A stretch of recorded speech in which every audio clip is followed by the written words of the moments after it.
I've used the word robust in a lot of just casual conversations, and people do know what it means, but I sometimes forget that's an uncommon word outside of the engineering and data science worlds. I don't remember when I first encountered the word robust, but certainly it had something to do with programming. I wanted to build my code that could work in all circumstances. And today I want to build my models to work in all circumstances. If I create a machine learning model, it should be valid and doing the thing I want it to do on all possible inputs. But when the space of all possible inputs includes images and video streams and massive throughput big data systems, it's not so easy to explore the entire space of all your inputs. And what's worse is lurking somewhere in that large innumerable set are adversarial attacks. In fact, there are a lot of them. Certain inputs, often created by your adversary, are able to fool your machine learning model, provided input that to a human would be obviously one thing, but that the machine is quite confident is something else. We've talked a fair amount on Data Skeptic about how to create these adversarial attacks, although as you'll hear today, there are always new methods. So can anything be done to make our models robust to the known and possibly even future adversarial attacks?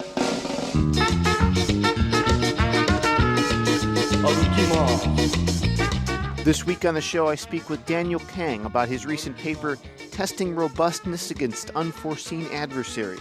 There are some neat ideas here about how we can detect and protect against these sorts of things.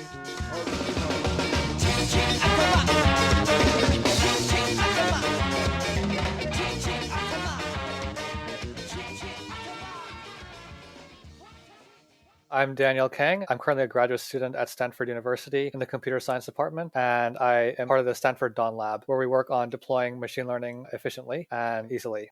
Also, for this particular work, I was also volunteered at OpenAI for some time.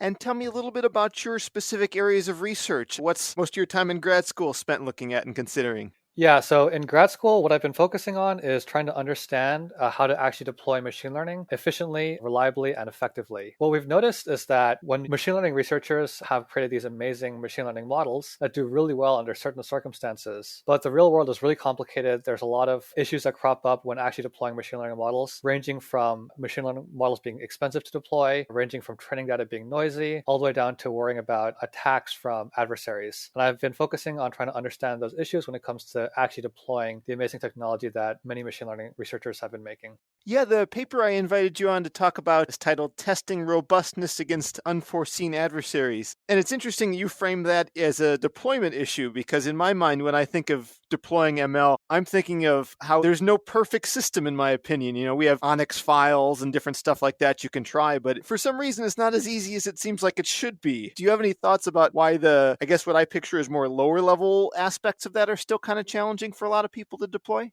Absolutely. So machine learning is very different than essentially all software. So a lot of software comes into play when deploying machine learning, but I don't think there's been a lot of understanding in the community, both in the research community and in the industry community, in what the differences between deploying standard software and deploying machine learning are. So as you say, there's a lot of low-level things. For example, like Onyx files, or actually taking a PyTorch model, say, or TensorFlow model and converting it to a runtime engine. But that's actually being smoothed out. I think in the next year or so, we're going to be seeing a lot more of that. So for example, PyTorch serving has released some stuff. But I think at a higher level, there's a lot of issues regarding how to combine data and code that we don't really know the answers to yet. And that's actually part of what my research deals with and what a lot of other folks are thinking about as well. Yeah, these adversarial attacks. If I think about standing up my ML model and exposing it via API, whether just give that away where anyone can post to it, or maybe someone's very clever and figures out how to get to my API for some reason, they're going to post what could be a sizable thing, an image file or something like that has a ton of data. And while that machine learning model, it's a function, it maps from the full input space to some output space, still we have these challenges. Do you think this is some sort of temporary thing where this adversarial game is going to eventually be solved, or are we just dealing with a very hard problem that'll always be sort of cat and mouse? It's hard for me to predict the future, but if you look at standard security, ignoring machine learning, there's been a cat and mouse game basically since computers have been invented 60, 70 years. So if I had to guess, I would say that we're unlikely to solve the problem exactly, but I'm hoping that we can at least make it much, much harder to attack machine learning systems. And broadly speaking, what are these adversarial attacks for anyone who hasn't heard of them yet?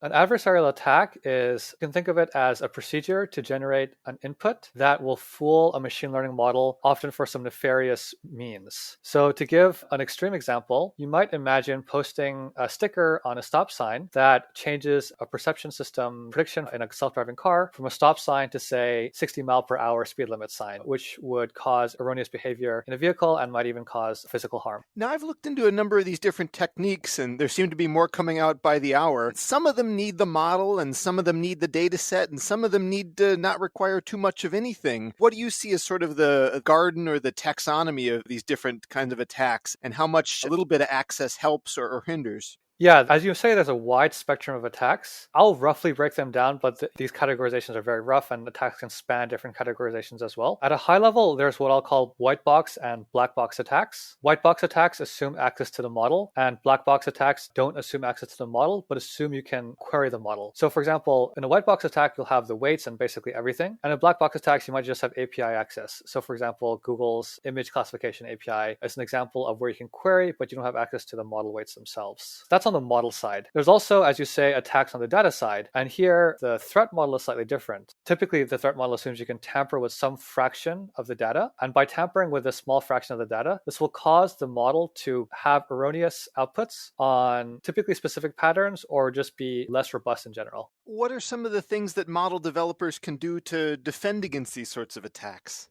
This actually becomes pretty complicated. It really actually is very situation dependent and model dependent. For simple models, there's actually a lot of work in the data poisoning literature, which has its roots in actually statistics all the way back to the 1980s, where you can actually provably be robust towards corruptions towards data. Unfortunately, for deploying complex machine learning models that are higher dimensional and deep learning models, we're not there yet. And unfortunately, I don't have good practical advice, except to say that I'll be completely blunt and I'll say that perhaps adversaries aren't the most worrying thing to worry about for the time being. And deployers of machine learning models should actually think about other types of robustness. And I think protection against adversaries is very far away for complex deep learning models. Broadly speaking, these defensive techniques, how effective are they? If I were to go into the literature and pick a particular technique, is it 100% of the time finding these adversaries, or who's winning the war, I guess, the defenders or the adversaries? This also goes back to the question of under what scenario are you operating? For simple linear models, which in fact are actually deployed quite frequently, we have provable techniques to deal with certain types of adversaries. From that perspective, we are making great progress on that front. What the paper that I wrote with my co-authors tries to show is that for these complex deep learning models, the space of adversaries is very, very wide. And so there are some techniques that can defend against specific kinds of adversaries. So to give a concrete example, let's take an image and let's look at the pixels as a vector from, say, 0 to 255, where each component of the vector is from 0 to 255. There are some adversarial attacks where the adversary is allowed to perturb every pixel by, say, at most 5 pixels, say. Against those specific attacks, we do have some defenses against, but adversaries aren't really limited to that in the real world. So for example, if you place a sticker over a stop sign, that's not really the threat model that your machine learning model is going to operate under. And so what we've advocated in the paper that we're discussing today is to broaden the scope of threat models that people are considering, especially against adversaries that you aren't necessarily considering when building your machine learning model. And we think measuring robustness is going to be a great first step towards making progress on the actual questions that we care about.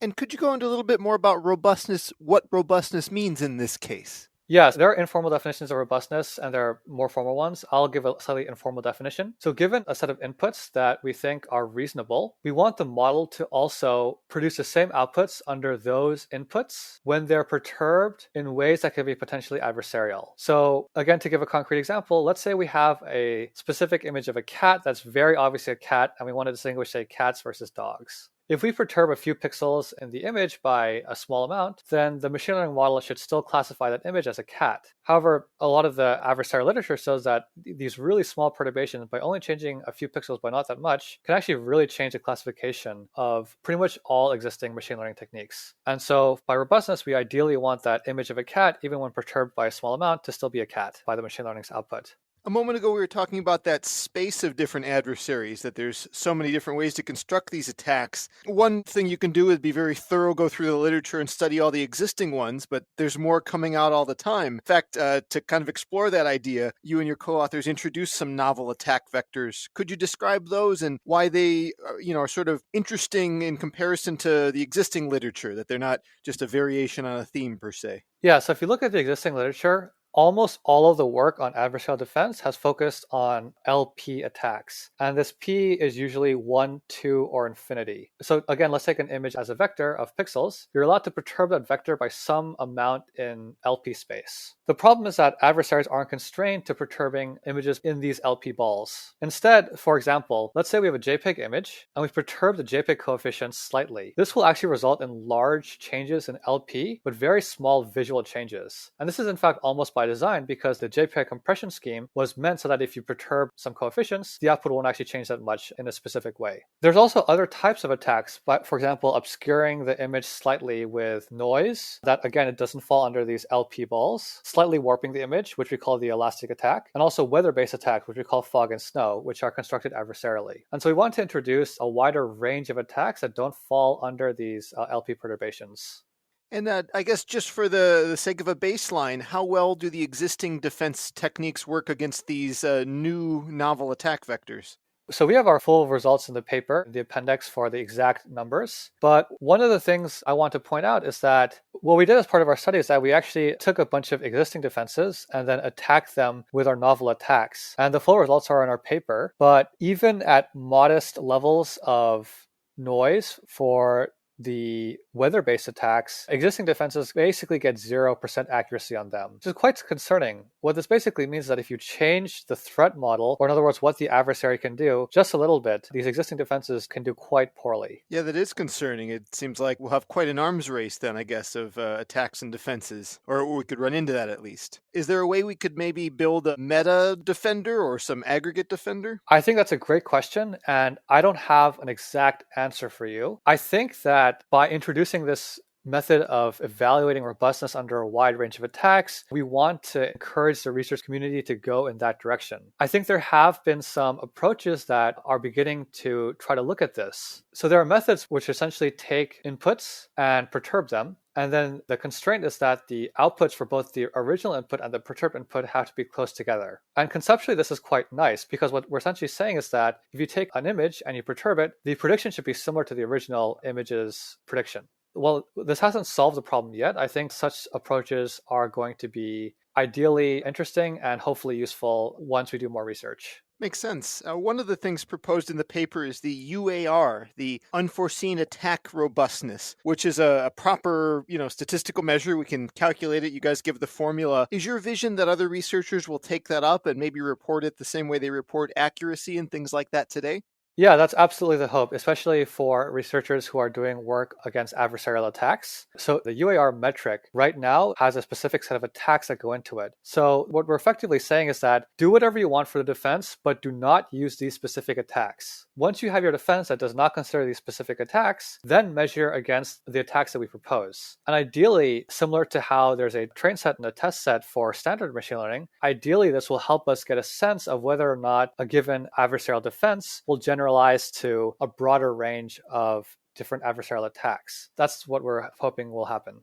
And do you have any initial results about joint adversarial training? Can we get one technique to recognize many of these attacks at once? So we also have some results in our paper for joint adversarial training. And what we're essentially doing here is that we take two different attacks and we show images that are attacked to the machine learning model at training time. And the hope is that when the adversary attempts to attack this trained model, the model that we train will be able to defend against, say, two different types of attacks. What we've actually shown in our paper is a negative result, which is that standard methods of joint adversarial training do not do much better than training against a single attack. We don't explore this in that much detail, so there may be other such methods that can do this, but the initial thing of just training against all attacks that you can see doesn't appear to be working.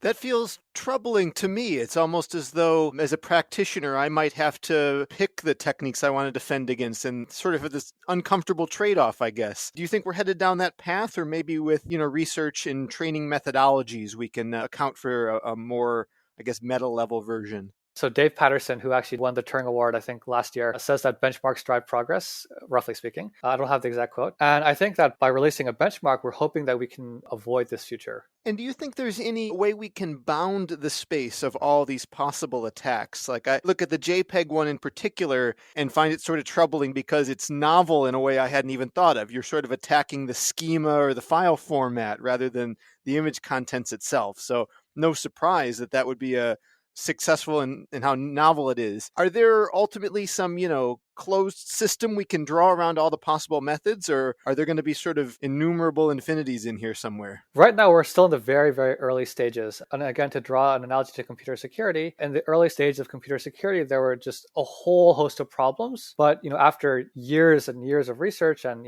lots of effort, they've actually done a great job of closing certain holes. So, for example, we now know how to send messages over the internet pretty securely. And, this took many, many years to develop. The hope is that we'll be able to taxonomize and begin to start to close some of these doors more effectively over time. And again, as I mentioned, for the simpler cases, we actually have provably good techniques to help against adversaries in specific scenarios. And the hope is that either these or some more heuristic techniques can begin to close the gap. And in terms of how people leverage tools like this, or who in the development life cycle should be concerned with these attacks, obviously everyone can care about it, and the person who actually trains the model, it's sort of their responsibility. But if I'm someone in industry making models for my company, do you think we live in a world where I need to be concerned about this, or is this a researcher's concern? Quite frankly, I think that adversarial attacks are still a researcher's concern in the sense that there's not much you can do against them, again, except in these simple cases that I mentioned. I think that there are other types of robustness that, again, informally, that people who are deploying machine learning models should care about. So to give a simple example, if you take an object detection method that was trained on still images and you deploy it over video, you get really subpar results where,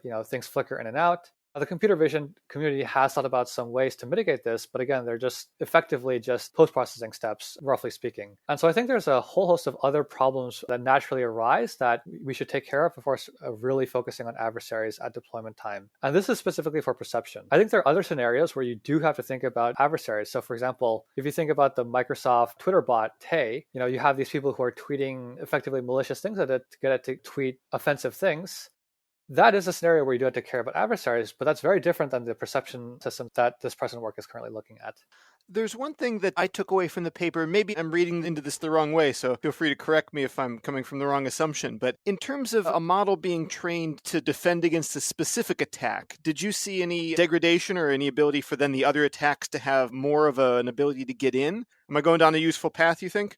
I think what you're essentially trying to ask is that suppose we have two different attacks, say concretely the JPEG attack and the elastic attack. If you train on, say, the elastic attack, does that open you up to being more vulnerable to the JPEG attack? I think that can be the case for existing technologies to defend against adversarial attacks. Unfortunately, it seems that there's some form of overfitting going on where if you focus on one specific attack, you might be worse against other types of attacks. But this shouldn't be too surprising if you think about it, again, from the overfitting perspective. That is concerning to us, and that's one of the reasons why we released this benchmark, because we saw this type of phenomena happening. And we're hoping that future research can build on our benchmark to reduce these types of phenomena. Absolutely. Well, I'd love to talk a little bit more about your broader work. Are you kind of specialized in this area, or is this part of a bigger, spectrum or landscape of the things you're studying? Yeah, I'm very broadly interested in understanding what are the concerns of deploying machine learning models that industry isn't tackling today. So, for example, there's a lot of work from, say, the PyTorch community on taking a PyTorch model and then serving it via a REST API. And there was some work released on this over the past few months, and it seems to be pretty good. I think there's a lot of other work that needs to be done before we can really make machine learning deployments easy for people to use. One of them is just pure cost. I'm currently collaborating with some biologists, and they really want to analyze large volumes of video, but deploying state-of-the-art machine learning models is, first of all, too difficult for non-experts to use, and second of all, very expensive in terms of GPU compute costs. So part of my research has focused on reducing cost for analytics queries over large data sets, and we've been making some progress there. From another perspective, I think that there are these, what I'll call real-world natural perturbations that can cause models to misbehave. The example where I talked about, you have a still image object detection method and you deploy it over video, oftentimes performance degrades quite a bit. And in a similar fashion, a lot of times organizations that don't have large labeling or compute capabilities will take an off-the-shelf model and try to deploy it on their own data. For example, to analyze video or to analyze historical text, or et cetera, et cetera. And when doing this, there's oftentimes shifts in distribution of the data, which can cause the model to misbehave. And I've also been trying to understand what techniques we can apply to helping either prevent that or mitigate that. And do you envision that turning into, I don't know, a set of methods or a set of tools? How would the typical user get benefit out of the work you're doing? Yeah, so longer term, I am hoping to take what I'm doing and turn them into tools. For example, for the analytics use case, I've been focusing on developing algorithms for higher level queries. So for example, our biologist collaborators want to find instances of hummingbirds feeding at a bush to do ecological analysis. But this is an example of a more common pattern where a user might want to select instances of a rare event. Right now, I've been focusing on the algorithmic development side, but I'm hoping that either myself or other folks will be able to turn this into a set of tools that are much easier for non-experts to use. But again, I think that there's still a lot of work to be done before we get to that stage.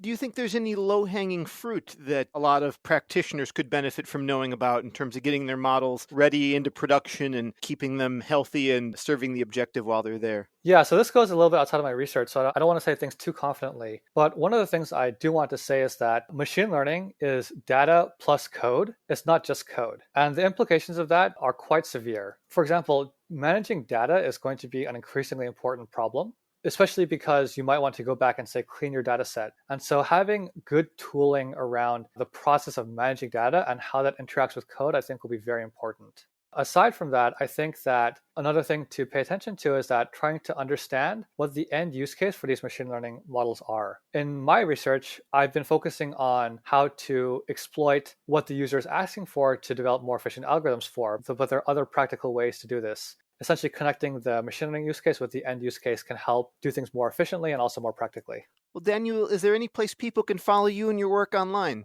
So I do have a Twitter. It's not super active, but I'm hoping to use it more. It's Daniel_D_Kang. And aside from that, I've been publishing some papers at different venues, and you can check out my personal website to look at those, ddkang.github.io. Well, I'll have a link to both